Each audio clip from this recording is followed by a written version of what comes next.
Oh my God, bro. Please step aside, dude. Apparently, we missed a devastating Schumer interview. This appearance on All In with Chris was devastating for Schumer, ignoring the criticism from all corners of the party. Can't articulate a strategy. It's bizarre. He thinks his 2017 seems oblivious to how Musk's unlimited money changes the incentive structure for GOP lawmakers. All right, let's look at it. Chris Hayes. It's good to have you here, Senator. He's got some talk about smoke. the book, which I read over the last 24 hours, and I enjoyed. Oh my God, 37 minutes long. Oh no, did Chris ambush Schumer by claiming he was gonna make him talk about the book, and then the entire purpose of this was to actually address the understandable criticisms? That right there is the strongest fedayeen of the HasanAbi heads out there. Okay, right now he's leveled up. He's one of the best. But you know, when you're a leader, sometimes you have to do things that you know are right, despite the consequences. I've always said to people in politics, the higher up you climb, the more fierce the winds blow. The only thing that keeps you from being blown off course is your internal gyroscope. I cannot, dude. The Democrats certainly do have a crisis of good leadership.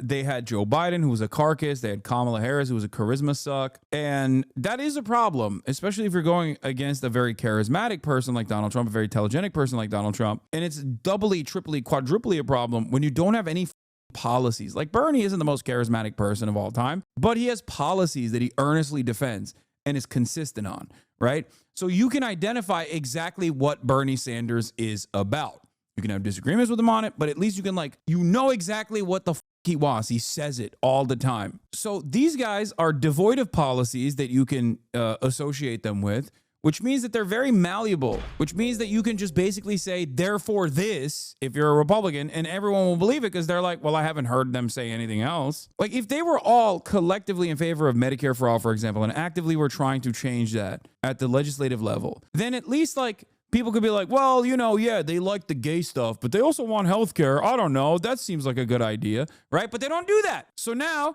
all that remains is whatever the Republicans decided the Democrats stand for, which is, I guess, giving transgender undocumented migrants bottom surgery or whatever the they were saying, as though that's the only position that the Democrats maintain that they care about. Chuck Schumer also doesn't stand for anything except obviously he is, he's a lot of choice words for people who protest against Israel. There's that. But outside of that, he also has no charisma. I can't believe that the Democrats looked at this last election cycle and were like, we're devoid of policy, we're devoid of charisma, we're devoid of leadership. So lo and behold, who is the guy that's going to be responsible for the Democratic Party? Who's going to be the guy that we use as our North Star? Chuck Schumer. Chuck Schumer. Just like one of the worst politicians. I've consistently railed against Chuck Schumer for years. I don't like Nancy Pelosi. I hate Nancy Pelosi. But what did I always say? In the interest of fairness, I always told you she is a vicious whip. She knows her caucuses. She knows how to move people around in the House of Representatives. That's why she was considered the true leader of the Democratic Party in perpetuity. Chuck can't even do that. Chuck has never been able to do that. He didn't even use Dick Durbin appropriately. Dick Durbin is his whip, right? He didn't whip votes appropriately ever. The expectation was that, Senate is just an eclectic group of Democrats that do whatever the they want to do. And there's not really much you can say about it. It is what it is. That's just how the Senate is, right? There's always a spoiler. It blew my mind. So this incompetent geriatric monster is now the leading figurehead of the Democratic Party. It's over. It's done. You're cooked. I want to play some of the criticism, again, not from backseat drivers or not from me on cable news, but people like Hakeem Jeffries or Nancy Pelosi. Take a listen. Look, Chuck and I disagreed as it relates to the approach and outcome. I think there is a deep sense of outrage and betrayal. And this is not just about progressive Democrats. This is across the board, the entire party. I still support Senator Schumer as leader, but I think the only way that we are going to be effective as a caucus is... Bro, he didn't even cut away from his face. They're making him watch this while he's licking his lips, and you get to see it. You get to see him watch this humiliating compy of members of his own party being like, yeah, he kind of sucks dick. What are you going to do about it? He's like, come on, Chuck, react to it. That's awesome. When Chuck Schumer had leverage here to say. I like that his reaction is slowly getting worse. Bro, put the glasses on. You can't see. You can't see who's saying it. We need A, B, C, and D for the Democratic Party and force the Republicans to meet him halfway on those issues. I myself don't give away anything for nothing. And I think that's what happened the other day. They said, okay, he said leverage, I think it was the governor. And Nancy Pelosi said, I myself don't give away anything for nothing. I think. Yeah, read it back. Read it back, Chris. Read it back to him. What did Nancy say, Chris? Again, I don't disagree with any of that. But the difference to me between 2017 and now, and I've been at this desk for both of them, different. It is a full-fledged assault on the constitutional order that has not been seen again. Well, that's certainly in my life. That is true. But the question then becomes... But that's not the spending part. That isn't. But then the question becomes, what is the role of the minority in resisting that? That's distinct from, we're going to beat them on health care, we're going to beat them on spending Medicaid. Look, if our democracy is at risk... It is at risk, yes. It is certainly at risk. Well, do you believe it is? But if I don't want to put words in your mouth. Do you believe it's at risk? Trump doesn't obey the Supreme Court, which may happen, you led up to it here, then we will have two courts. We will have the federal courts, which hopefully John Roberts will stand up and make it happen. But we'll have the court of public opinion. And if that happens, as you pointed out, we have had rule of law since the Magna Carta, okay? And if that happens and the rule of law goes by the wayside, I believe that there will be very, very, there will be immediate and strong reaction from one end of the country to the other. You know what's crazy? This would be wish casting for a random individual with no proximity to power. It's insane to hear this from the minority leader of the Democratic Party in the Senate Minority Leader, Chuck Schumer. The notion that people are going to magically come to the conclusion that Donald Trump is doing wrong and then decide that the Democrats are actually going to be the solution to this problem is idiotic. Let me tell you why it's idiotic. He thinks it's 2017, except it's not 2017, it's 2025. And one thing that's really important to understand is that in 2016, when Trump became president, it was considered an aberration. It was considered weird. That's why there was tremendous media focus on Donald Trump and all of the awful shit that he was doing. Donald Trump also was less competent in 2017. And you want to know what the key factor is here in 2017 versus 2025? The Democrats were actively egging Trump on. They were pushing him. They were pushing his buttons. They were resisting everything that he was doing every step of the way. Now, that resistance was obviously still very liberal focused, but none of that exists in 2025. If you sit back and expect the public opinion to shift away from Donald Trump and then lean back into the hands of the Democratic Party, you are out of your mind. The only thing that will happen is as material conditions worsen, people will get more and more upset at the Democrats or whoever Trump has decided is the enemy. Trump is more popular than the party. Trump is more popular than you. Part of the reason why is because you guys never fight. I think people are upset with you, and people are very upset with you because you led people to believe that, no, I'm going to vote against. Okay, well, let me explain why first the shutdown is terrible. People ought to know that. The executive branch, in this case, Musk, Doge, and this horrible guy Vogt, who have no concern for working people, would have had sole power to determine what opens and what closes. They determine what is essential. You can't go to court. So on day 2, get rid of SNAP and food for hungry kids. It's not essential. Cut back on Medicaid and health care. Within 2 weeks, everyone would have been howling. Furthermore, it's even worse. Oh, my God, bro.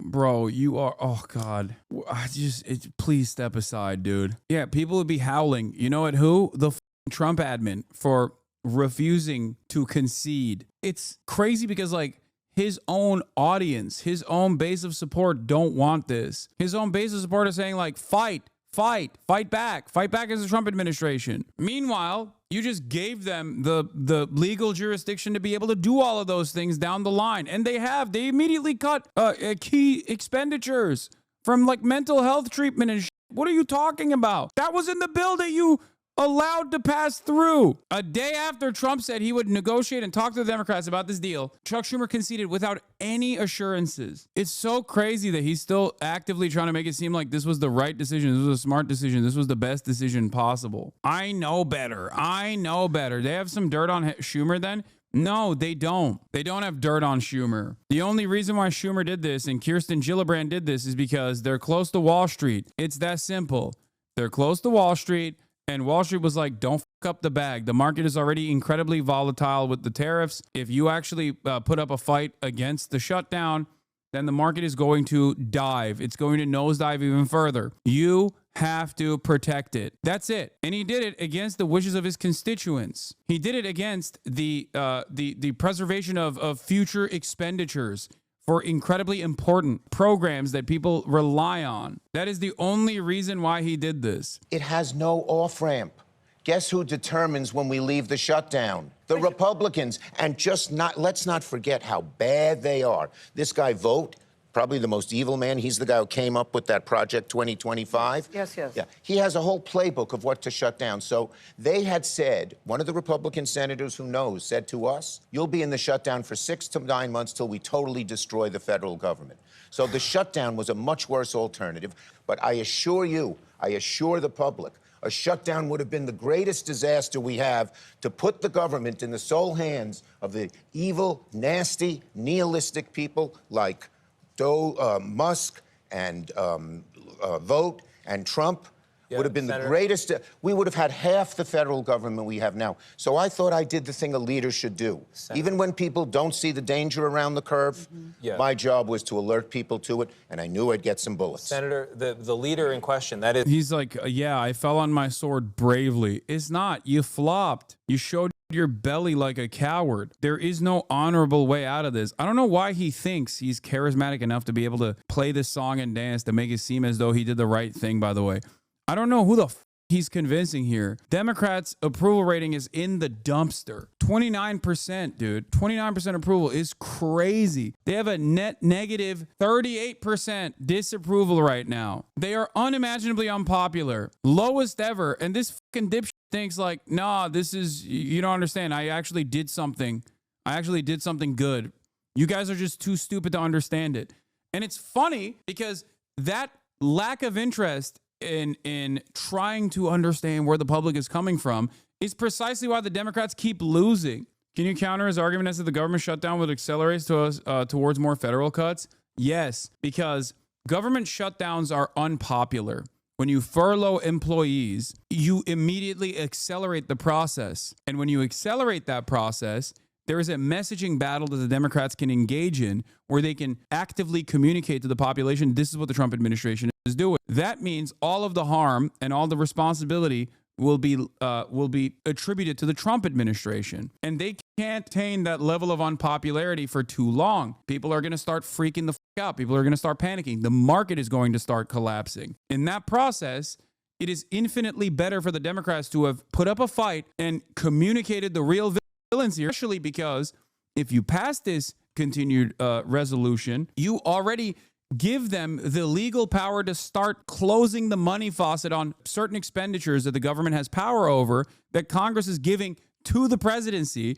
And the president has already done that. They're doing it with Doge in a slower process, and they're now doing it with the additional authorization that Congress approved. You've basically said, oh, I'm scared that people might yell at me for forcing a government shutdown, which, you know, if done correctly, would obviously, understandably put the blame on Trump. So instead, I'm giving Trump an opportunity to legally do the exact same thing that a shutdown would do in a way that also offers him cover, in a way that offers them shelter and legal protection. But there are people in your own party that are saying, look, it's time for you to go. They no longer trust your leadership. They want somebody else in there. What do you say about that? Here's what I say. In your own party saying you've got to go. Here's what I'm saying. I'm the best leader for the Senate. We have a lot of leaders. You know, when you don't have a president, there's not one leader of the party. There are lots of them. We have a lot of good people. But I am the best at keep winning Senate seats. I've done it in 2005. Just in 2020, no one thought we'd take back the Senate. Under my leadership, we took it. So we now are executing. You're not going anywhere. We have a. You lost seats. What are you talking about? Why are you the minority leader right now? What does that mean? You were the majority leader, now you're the minority leader. May I hold up the book? Yes. Yeah, let's get to the This book. is why you were here. Yes. Because news that stays news, anti-Semitism. Yes. Yeah, it's coming out at a time where you said you never thought you'd have to write this book, but you never thought anti-Semitism would be as bad as it is. You said for many non-Jewish people, it's alarming, but it's not a real problem and not a priority. And to that you say... Yeah, Jewish people, we carry 5,000 years of history on our back. Conor Cruise O'Brien, the great Irish poet, said anti-Semitism is a light sleeper. When things get bad, often, almost in too many societies, it turns on the Jews. You know, I was brought up between 1950, I was born in 1950.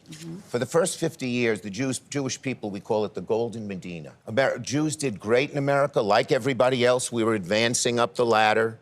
There was very little anti-Semitism because the pall of the Holocaust hung over America, and people realized what could happen. But starting in 2000 with 9/11, a little worse in the financial crisis, where a lot of them accused. Yeah. When I think of bigotry that was supercharged after 9/11, I think of the Jews did 9/11 conspiracies and not Islamophobia that became government mandated so that we could justify the atrocities that we committed over there. That's crazy, dude. I don't know. God damn, dude. That is insane. Progressive, by the way. Progressive Party, by the way.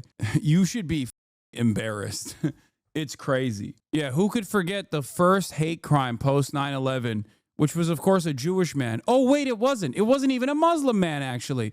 It was a Sikh person that the psychopath thought was Muslim. Finally, I'm aiming it at my left, my people on the left, my friends on the left. I've always been a progressive, but we've always seen anti-Semitism on the right. You saw those people at 9/11, at January 6th wearing shirts that more than 6 million. But now a lot of it's trickled over to the left, and that's bad too. Yeah, the real fear is the leftist anti-Semitism. Oh my God. Thank you for tackling the real issues right now in this day and age. Anti-Semitism coming from the left, which is, of course, having thoughts about Israel, saying Israel is an apartheid state. Because remember, this dipshit told the New York Times, he thought January 6th is 9/11, by the way, which is a fantastic Freudian slip from Chuck. But this dipshit told the New York Times that the UN anti-Semitically says Israel is doing a genocide. He said the United Nations is anti-Semitic. I'm not entertaining this conversation. I hate it. I hate it so much. There are varying degrees of fear, some of which comes from an understandable perspective given Jewish history around the planet, given the history of the Holocaust. And then there is the other side of saying that my own personal feelings as someone who is in support of Israel are being hurt, and therefore the genocide should continue and you shouldn't say anything about it. The moment that you move into that territory, the moment that you start chirping about that, you've lost me. Yeah. This is an important question, though, that that a lot of people struggle with. Anti-Semitism, and then the line between anti-Semitism and criticism of Israel, its government, its actions. Great question. To criticize Israel is not anti-Semitic. I've done it. I got a lot of flack when I criticized Netanyahu a while back. Oh, yeah. But when it goes over... But, yeah, I get to dictate how you do it. Yeah, when I criticize Israel, they call me anti-Semitic as well, even though I'm Jewish. But, of course, I will turn around and willingly do the exact same stupid thing to other people. And when people say, from the river to the sea, yes, that's the Hamas slogan. Hamas is genocidal. They want to get rid of all the Jews. Israel currently doing a genocide, saying that that's a genocide is anti-Semitic. Hamas not doing a genocide, experiencing a genocide, those are the real genocidal guys. Very cool. Thanks, man. The continued conflation between Judaism and Israel might, in the short term, make you falsely believe that you're able to eviscerate any sort of real critique against Israel. Not like what Chuck Schumer thinks is appropriate critique, just in general. But in the long term, all you're doing is teaching people to be anti-Semitic. Also, here's another thing that he said on The View. The women and the baby's head chopped off brutally. Chuck Schumer is still spreading atrocity propaganda on his book tour. While promoting a book about anti-Semitism, he's literally spreading the lies that have been used to justify genocide. Senator, I want to talk to you about your book. Why are you writing it now? Okay, good. So I was born in 1950, and it was sort of called the golden era for Jews in America and in our whole history. It was the golden era for Jews because all the bad Jews were getting blacklisted for being communists. That's why it was the golden era for Jews. All the Jews that were getting blacklisted were the bad Jews that Chuck didn't like, you know, the socialists and the communists and those who were sympathetic to the plight of marginalized people, you know, those Jews. They were getting threatened with deportation. They were getting blacklisted. Government commissions were being created. Golden era for Jews. Yeah, not allowed in the same like public spaces where the Gentiles were allowed to frequent. Cool. It's probably because Israel was established in 1948. No, there was anti-Semitism that was significantly more alarming and normalized in the United States of America in the 50s. He's delusional for saying this. It's so stupid. Part of that was because, much like old Adolf that America had fought not that long ago at that time, the American fascist movement was basically saying the exact same shit about Judeo-Bolshevism. But instead of saying Judeo-Bolshevism, they were just like, oh, these are communist Jews. That's what they were saying. Oh, are you in favor of civil rights? Or are you going to participate in the civil rights struggle? Oh, you're a Jew communist. The thing that frustrates me to no end is that throughout history, it is a relatively new phenomena where like Jews have not been on the historically revolutionary front. And they still are.